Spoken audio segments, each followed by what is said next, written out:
Yan mga dudes, magluluto ulit tayo mga dudes. Magluluto tayo ng inabraw o kaya abraw.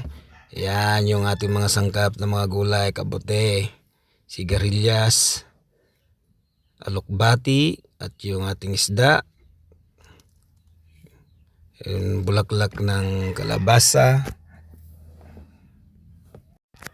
at yung ating katuray mga dudes. Ayan mga dudes, naglagay na pala ako ng tubig at bagoong at linagay ko na rin dyan yung ating sibuyas mga dudes at yung isda, kasi mga dudes papakuluan muna natin yan. Yan mga dudes, tatakpan muna natin at hintayin natin kumulo. Ayan mga dudes, kumulo na.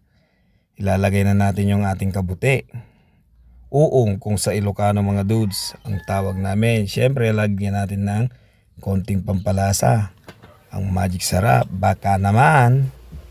Yan mga dudes, bubuksan na ulit natin at ilalagay na natin ang sigarilyas.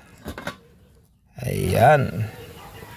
Syempre mga dudes, bubuksan ulit natin yan at isusunod na natin yung ating alokbati.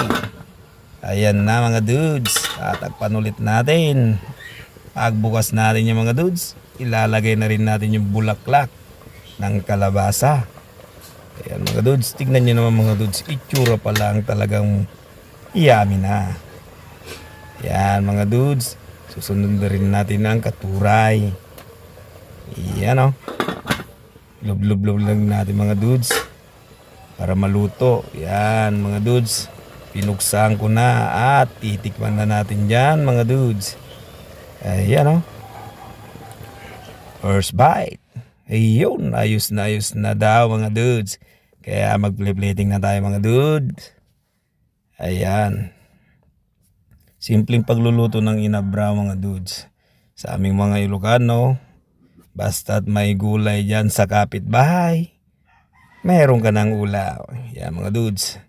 Ito na yung ating inabraw.